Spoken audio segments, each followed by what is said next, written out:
میں مان لیتا ہوں کہ تم سچے ہو، لیکن یہ کیسے ثابت کر پاؤ گے کہ وہ جسپال سنگھ تو ہی ہو؟ آن جہانی کلوندر سنگھ کا بیٹا ہے.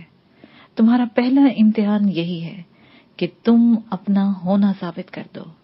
یہ ثابت کر دو کہ تم کلوندر سنگھ کے پتر ہو. جس دن تم انصاف اور قانون کے تحت یہ ثابت کر لو تو میرے پاس آ جانا. میں نہ صرف تمہارا مقدمہ لڑوں گا بلکہ تمام اخراجات خود برداشت کروں گا. آپ قانون اور انصاف سے اتنے مایوس کیوں ہیں؟ اور پھر میری راہ، میری شناخت اتنی مشکل کیوں ہے گل صاحب؟ جسپال نے کافی حد تک غصے میں کہا. تو گل نے انوجیت کی طرف دیکھتے ہوئے کہا، اسے یوں سمجھ نہیں آئے گی. چند دن بعد یہ خود کہے گا. خیر، آؤ کھانا کھاتے ہیں. میرا خیال ہے لگ گیا ہوگا. گل نے اٹھتے ہوئے کہا تو وہ دونوں بھی اٹھ گئے. لنچ پر وہ تینوں ہی تھے. گل کا پریوار شاید پہلے لنچ کر چکا تھا. گھر میں مکمل خاموشی تھی. وہ بھی ہلکی پھلکی باتوں اور ادھر ادھر کے واقعات بتاتے ہوئے لنچ کرتے رہے یہاں تک کہ دوپہر ہو گئی. وہ دوبارہ اٹھ کر ڈرائنگ روم میں آ گئے. تبھی انہوں نے واپسی کی اجازت چاہی. دیکھو پتر، میری باتوں کا برا مت ماننا اور نہ ہی میں تمہیں مایوس کر رہا ہوں. میں تمہارا سارا معاملہ ہی نہیں مسئلہ بھی سمجھتا ہوں. میری تو یہی خواہش ہے کہ رب تجھے تیری مراد دے. میں 1-2 دن میں اگی آؤں گا، پھر تفصیل سے باتیں ہوں گی. گل نے کہا اور انہیں ہاتھ جوڑ کر واہ گرو کہتے ہوئے فتح بلائی. وہ اس سے اجازت لے کر جب اوگی کی جانب پلٹے تو شام ہونے کو تھی. اوگی پہنچنے تک شام ڈھل چکی تھی اور اندھیرا چھا گیا تھا. راستے میں جسپال نے انوجیت سے کوئی بات نہیں کی. اسے گل کی سمجھ ہی نہیں آئی تھی، لیکن نہ جانے کیوں اسے وہ بندہ ٹھیک لگا تھا. پورچ میں گاڑی رکی تو اس نے دیکھا ہرپریت کور لان میں بیٹھی ہے. اس نے سفید شلوار قمیض پہنی ہوئی تھی اور باریک آنچل کرسی کی پشت پر پھیلا ہوا تھا. وہ کوئی میگزین دیکھ رہی تھی جس سے توجہ بدل کر ان کی طرف ہو گئی تھی. وہ دونوں گاڑی سے اترے تو ہرپریت بھی ان کے قریب آ گئی. آپ دونوں فریش ہو کر آ جائیں. میں آپ کے نہ ہرپریت، اس جسپال سے کہہ دے جو کہنا ہے. میں تو جا رہا ہوں، شاید رات دیر سے آؤں. انوجیت نے کہا اور اندر کی طرف چلا گیا. پھپھو کہاں ہیں؟ پھپھو کہاں ہیں؟ جسپال نے پوچھا. وہ اندر ہی ہیں، آپ فریش ہو جائیں پھر باتیں کرتے ہیں. یہ کہہ کر وہ اندر کی جانب چل دی تو وہ دونوں بھی اس کے پیچھے لگ گئے. جسپال چھت پر کھڑا تھا. ہلکی ہلکی ٹھنڈ اسے اچھی لگ رہی تھی. سامنے اوگی کی روشنیاں پھیلی ہوئی تھی جو وہاں کسی آبادی کے ہونے کا احساس دلا رہی تھی. وہ سوچ رہا تھا کہ اس گاؤں میں اس کی حویلی ہے جو اس کے خاندان کا مقتل بنی تھی. اسے یہاں آ کر بڑا عجیب سا لگا تھا. اسے کتنی ہی دیر ہو گئی تھی یہاں کھڑے ہوئے. وہ کچھ سوچنا چاہتا تھا. کئی سوال اس کے ذہن میں تھے لیکن کسی ایک پر بھی وہ اپنی توجہ مرکوز نہیں کر پایا تھا. ایڈوکیٹ گل کے ساتھ ہوئی باتیں اس کے ذہن میں گونج رہی تھیں لیکن ایک سوال اس کے ذہن میں اچانک ابھرا تھا. نہ جانے اسے کیوں لگا تھا کہ ایڈوکیٹ گل اور اس سوال کا کہیں گہرا تعلق ہے. تبھی اسے اپنے عقب میں قدموں کی چاپ سنائی دی. اس نے مڑ کر دیکھا تو توقع کے مطابق وہاں ہرپریت کھڑی اس کی طرف سنجیدگی سے دیکھ رہی تھی. وہ چند لمحے یوں ہی دیکھتی رہی، پھر بولی، لگتا ہے آپ کو یہ جگہ بہت پسند ہے. آپ یہاں آ کر کیوں کھڑے ہو جاتے ہیں؟ ہرپریت، میں اس کا جواب نہیں دے سکتا. شاید میں اس گاؤں کی فضاؤں سے بہت ساری باتیں کرنا چاہتا ہوں، یا شاید اپنے اندر کے شور کو سننے کے لیے اس پرسکون جگہ پر آ جاتا ہوں. جیسی جی میں جو ہوں باتیں کرنے کے لیے، مجھ سے باتیں کیا کرے نا. وہ آہستگی سے بولی. ہاں تم بھی ٹھیک کہتی ہو. خیر، میری ایڈوکیٹ گل کے ساتھ بات ہوئی، اس کے بارے میں سوچ رہا تھا. اور یہ کہتے ہوئے وہ چند لمحے خاموش رہا، پھر اختصار سے باتیں بتانے لگا. ساری باتیں سن کر ہرپریت ذرا سا مسکرائی اور بولی، وہ ٹھیک کہتا ہے. لیکن اس کی سمجھ ابھی تمہیں نہیں آئے گی. کیوں؟ وہ تیزی سے بولا. تو وہ عام سے لہجے میں بولی, تم ابھی اس ماحول کو نہیں جانتے. جب ماحول کو سمجھو گے تو ساری باتیں سمجھ میں آنے لگیں گی. اچھا ایک بات بتاؤ, آج صبح تم نے اس پولیس آفیسر کے بارے میں بتایا تھا, وہ کیا کہانی ہے؟ مجھے معلوم تھا کہ تم یہی بات کرو گے. وہ دھیرے سے مسکراتے ہوئے بولی. وہ بہت بے غیرت قسم کا پولیس آفیسر تھا اور اسے خاص طور پر یہاں لگایا گیا تھا. بہت دنوں سے لوگ اس کی طاق میں تھے. رات وہ قابو آ گیا. لیکن تم تو کہہ رہی تھی کہ یہ میرے لیے پیغام تھا. جسی نے تیزی سے پوچھا. بن گیا نا, پیغام بن گیا. اور یہ جو تم نے سوچا ہے کہ ایڈوکیٹ گل کی بات اور اس قتل میں کئی تعلق ہے, تو وہ ہے. میں تمہیں مزید نہیں الجھانا چاہتی ہوں جسی, میں صاف لفظوں میں تمہیں بہت کچھ بتا دینا چاہتی ہوں. آؤ نیچے چل کر تمہارے کمرے میں سکون سے بیٹھتے ہیں, وہی باتیں کرتے ہیں. چلو, اس نے کہا تو وہ دونوں آگے پیچھے نیچے کی طرف سیڑھیاں اترتے چلے گئے. کمرے میں پہنچ کر جسپال بیڈ پر بیٹھا تو ہرپریت نے ایک کرسی کھینچی اور بیڈ کے قریب بیٹھ گئی. پھر بڑے سکون سے بولی, میں جالندھر میں پڑھتی تھی, خالصہ کالج جالندھر, وہیں ہاسٹل میں رہتی تھی. میں اکیلی ہی وہاں پر ایسی نہیں تھی کہ جس کا باپ اس کے پیدا ہونے سے پہلے قتل ہو گیا. کسی کا باپ, کسی کا بھائی, ہر ایک ایسی تھی جس کے گھر سے کوئی نہ کوئی قتل نہ ہوا ہو. سکھوں کے لیے سن 84 قیامت کا سال تھا. میرے اندر انتقام تو تھا ہی, وہاں جا کر شعور ملا کہ ہمیں کیا کرنا ہے. وہی ہماری ایک لیڈر تھی جس کے باپ کو اس کی نگاہوں کے سامنے زندہ جلا دیا گیا تھا.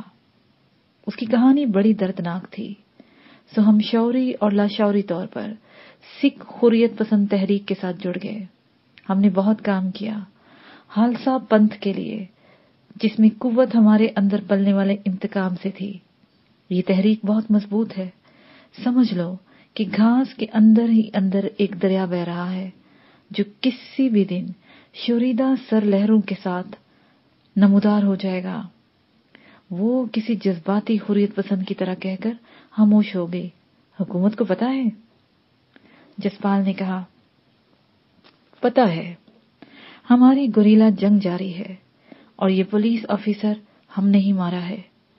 ہرپریت نے نفرت امیز لہجے میں کہا تو جسپال نے گہرا سانس لے کر ہنکارا بھرا.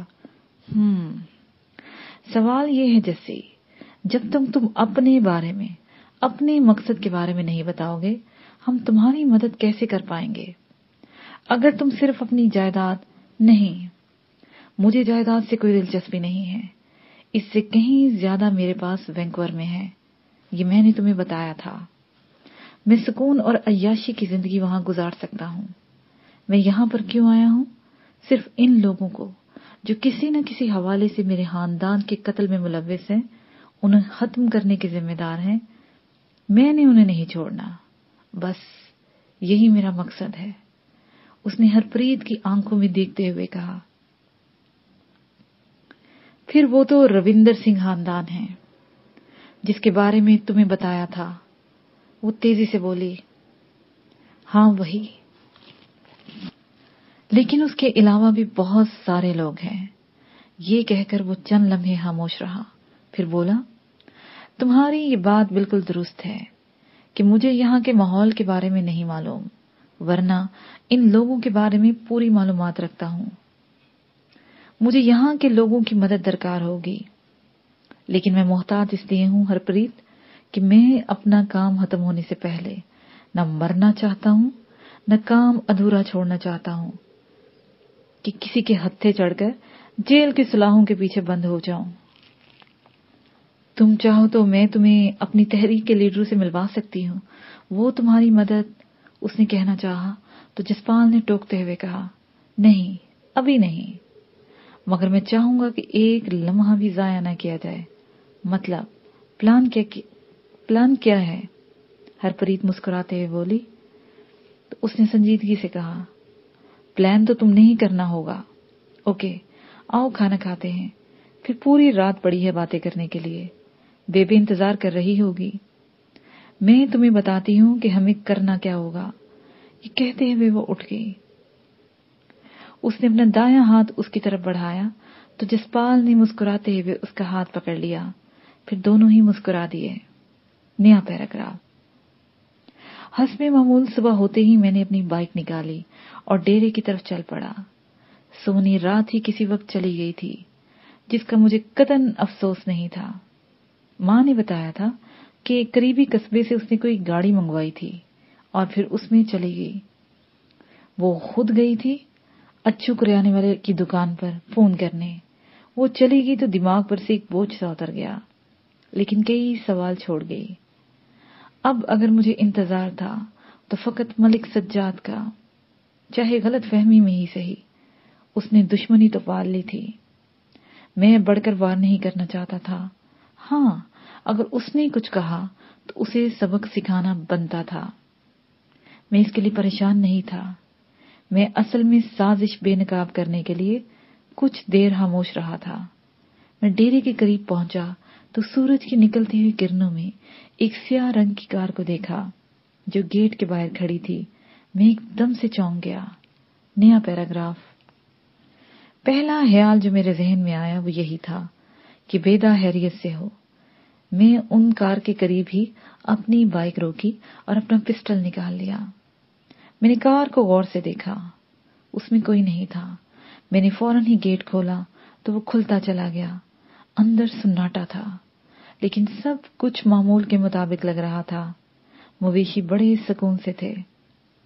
تبھی بھیدا ٹوکری میں چارہ لیے نمودار ہوا تو میری سانس میں سانس آئی. میں نے اشارے سے پوچھا کہ سب خیریت ہے؟ تو اس نے سر ہلاتے ہوئے کہا. اندر کی جانب اشارہ کیا اور بولا، ایک بندہ تمہارا اندر بیٹھا انتظار کر رہا ہے. کون ہے؟ میں نے پوچھا اور اندر کمرے کی طرف بڑھ گیا. میں نہیں جانتا، اس نے کہا اور چارہ مویشیوں کے آگے پھینک دیا. میں اندر گیا تو سادہ لباس میں بیٹھے ہوئے افضل رنداوے کو دیکھ کر چونک گیا. اس وقت وہ اپنی عمر سے کہیں زیادہ دکھائی دے رہا تھا. مجھے دیکھتے ہی اٹھ گیا. میں نے مسافے کے لیے ہاتھ بڑھایا تو اس نے مجھ سے ہاتھ ملاتے ہوئے کہا، جمال، میں اس وقت تیرے ڈیرے پر ایک دوست کی حیثیت سے آیا ہوں. میری باتیں سن لینا، پھر فیصلہ تو بہرحال تم نے ہی کرنا ہے. آپ بیٹھیں اور جی بھر کے باتیں کریں. اگر آپ دوست بن کر آئے ہیں تو مجھے بھی اپنا دوست ہی پائیں گے. میں نے سامنے پڑی چارپائی کی طرف اشارہ کرتے ہوئے کہا جہاں وہ پہلے بیٹھا ہوا تھا، اور خود دوسری چارپائی پر بیٹھ گیا. وہ چند لمحے خاموش رہا، پھر سوچتے ہوئے لہجے میں بولا، دیکھو، میں جو بھی ہوں لیکن آخر کار ایک سرکاری ملازم ہوں. میری حدود ہیں جن میں رہ کر میں اپنا کام کرتا ہوں. اس کے ساتھ ساتھ میں اپنے افسروں کے حکم کا بھی پابند ہوں. میں اعتراف کرتا ہوں کہ میں نے تمہارے ساتھ زیادتی کی، اور یہ زیادتی سراسر غلط فہمی کی بنیاد پر تھی. مجھے حکم دیا گیا تھا اور اس کے ساتھ جو معلومات دی گئی تھی اس میں تمہیں ایک ایسا جرائم پیشہ شخص بتایا گیا تھا جس کا پورا ایک گروہ ہے. خیر، جو کچھ ہوا تمہارے ساتھ وہ اچھا نہیں ہوا. اس پر میں معذرت خواہ ہوں. مجھے نہیں معلوم کہ رنداوا صاحب کہ آپ ایسا کیوں کہہ رہے ہیں، لیکن حیرت اس بات پر ہے کہ آپ اتنا سب کچھ کرنے کے بعد، جبکہ نوکری کرنے، افسروں کا حکم ماننے کی مجبوری کے ساتھ معذرت کرنے کیوں چلے آئے؟ آپ نے تو اپنی نوکری کی، پھر یہ شرمندگی کیوں؟ نہیں، مجھ سے غلطی ہوئی. مجھے بھی اپنی پیشہ ورانہ دیانتداری نبھانا چاہیے تھی. میں یہ نہیں کہتا کہ تم میری بات کا یقین کرو. میں یہ بھی نہیں کہوں گا کہ تم میری معذرت قبول کرو، کیونکہ تم مجھے شک کی نگاہ سے ہی دیکھو گے. ایسا کبھی ہوا ہی نہیں ہے کہ میرے ڈپارٹمنٹ کا بندہ یوں معذرت کرنے آ جائے، یہاں تک کہ اسے کوئی مجبوری نہ ہو. چلیں، میں آپ پر شک نہیں کرتا، معذرت بھی مان لی. اب میں نے اس کے چہرے پر دیکھتے ہوئے کہا تو وہ دھیرے سے مسکراتے ہوئے بولا، جمال، تم کیا سمجھتے ہو؟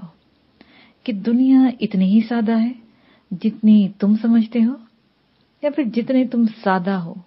میں سمجھا نہیں۔ میں نے اس کی طرف غور سے دیکھتے ہوئے پوچھا۔ جو دلیر آدمی ہوتا ہے وہ ہمیشہ سچ پر کھڑا ہوتا ہے، چاہے وقتی طور پر اسے ہزیمت اٹھانی پڑے۔ اس دنیا کا اصل مسئلہ منافقت ہے۔ منافق آدمی وہی ہوتا ہے۔ کبھی تم نے کسی جانور میں منافقت نہیں دیکھی ہوگی۔ منافق انسان ہوتے ہیں، حیوانوں سے بھی بدتر ہوتا ہے ایسا انسان۔ بظاہر منافق وقتی فتح حاصل کر لیتا ہے، لیکن دراصل وہ پہلے خود ہارتا ہے، پھر ساری زندگی اپنی آگ میں جلتا رہتا ہے، کیونکہ حسد کی آگ ہی منافقت کی طرف لے کے جاتی ہے۔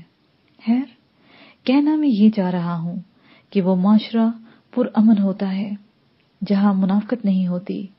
وہ گمبھیر لہجے میں کہتا چلا گیا۔ میں اب بھی نہیں سمجھا کہ آپ کہنا کیا چاہ رہے ہو؟ اس دفعہ میں نے زچ ہوتے ہوئے پوچھا۔ وہی بتا رہا ہوں، دلیر اور سچا آدمی ہمیشہ منافقوں سے مار کھاتا ہے، اگرچہ منافقوں کی یہ وقتی فتح ہوتی ہے۔ کہنا میں یہ چاہ رہا ہوں کہ اپنے ارد گرد منافقوں سے بچو، کیونکہ ہمیشہ منافق ہی اعتماد حاصل کر کے اپنا وار کرتا ہے۔ اس نے پہلے سے بھی سنجیدہ لہجے میں کہا تو میں نے محسوس کیا کہ جیسے وہ بہت کچھ کہنا چاہتا ہے لیکن کہہ نہیں پا رہا۔ اسی لیے میں نے اپنے لہجے کو نرم بتاتے ہوئے پوچھا، رندھاوا صاحب، دراصل میں یہ سمجھنا چاہ رہا ہوں کہ آپ مجھ سے کہنا کیا چاہتے ہیں۔ آپ صاف لفظوں میں کہیں، یقین رکھیں یہ آپ کے اور میرے درمیان ہی رہے گی۔ تو پھر سنو، یہ پیر زادو کو اور شاہ فیملی کو اچانک ہی تم میں اتنی دلچسپی کیوں پیدا ہو گئی ہے؟ اس نے میری جانب سوالیہ انداز سے دیکھتے ہوئے پوچھا تو میں نے کاندھے اچکاتے ہوئے کہا، میں نہیں جانتا، مگر میں جانتا ہوں۔ اس نے ڈرامائی انداز میں کہا۔ میرے کچھ کہنے سے پہلے ہی وہ بولا، اس پورے علاقے میں تیرے جیسا بہادر، نڈر اور فنکار قسم کا کوئی دوسرا بندہ نہیں ہے۔ دونوں خاندان بظاہر ایک دوسرے کے دشمن اور حریف دکھائی دیتے ہیں، لیکن اندر سے یہ دونوں ایک ہی ہیں۔ ان کی ساری پلاننگ دو باتوں پر ہوتی ہے، ایک تو یہ کہ عوام کو آپس میں لڑاتے رہیں تاکہ ان کی حکمرانی قائم رہے، دوسرا عوام میں سے اٹھنے والے تیرے جیسے بندے یا کوئی بھی طاقتور گروہ کو وہ اپنے مقصد کے لیے استعمال کرتے ہیں، نہ قابو میں آئے تو انہیں ختم کر دیتے ہیں، اور یہ سارا عمل منافقت کا ہے۔ کیا تم اور میں نہیں جانتے کہ ان کے ڈیروں پر کیسے کیسے اشتہاری پڑے ہوتے ہیں اور انہیں کیوں رکھا ہوا ہے، حالانکہ وہ معاشرے کے، عوام کے اور قانون کے مجرم ہیں۔ میرے ہاتھ بندھے ہیں کہ میں ان پر ہاتھ ڈالنے کی طاقت رکھتے ہوئے بھی ہاتھ نہیں ڈال سکتا، کہ سیاسی دباؤ اور گروپ بندیوں نے میرے ہاتھ باندھے ہوئے ہیں، اور تم جیسے لوگ شعور نہیں رکھتے، بس لاشعوری طور پر ان کی انگلیوں پر ناچتے چلے جاتے ہو۔ وہ بے حد جذباتی ہو گیا تھا۔ آپ ٹھیک کہتے ہیں رنداوا جی، لیکن جب قانون کچھ نہیں کر سکتا تو ہم کیا کریں؟ آپ لوگ کس لیے ہیں؟ ہم اگر ہتھیار اٹھاتے ہیں تو ہم مجرم بن جاتے ہیں، ایک اور اشتہاری پیدا ہو جاتا ہے۔ یہی تو میں سمجھانے کی کوشش کر رہا ہوں جمال، کہ اس سسٹم میں سوائے اشتہاری پیدا ہونے کے کیا ہوتا ہے، کیونکہ جہاں انہیں یہ پیدا کرتے ہیں وہیں ان کی حفاظتی دیوار بنا کر خود کو محفوظ کر لیتے ہیں۔ کیا یہ ایک دوسرے کے بارے میں نہیں جانتے کہ یہ کتنے بڑے جرائم پیشہ ہیں، لیکن سیاسی میدان میں نورا کشتی کرتے ہیں؟ خیر، میں تمہیں یہ بات اس لیے سمجھانے آیا ہوں کہ مجھے یہ پتا چلا ہے کہ شاہ دین تجھے اپنے پتر شاہ زیب کا باڈی گارڈ رکھنا چاہتا ہے، اور پیر زیادہ ایسا نہیں چاہتا۔ وہ تم سے لڑے گا نہیں، بلکہ تم پر مزید احسان کرنے کی کوشش کرے گا، لیکن خدا کے لیے تم اپنی طاقت بچا کر رکھنا۔ اس بار اس کے لہجے میں درد تھا۔ میں سمجھ گیا ہوں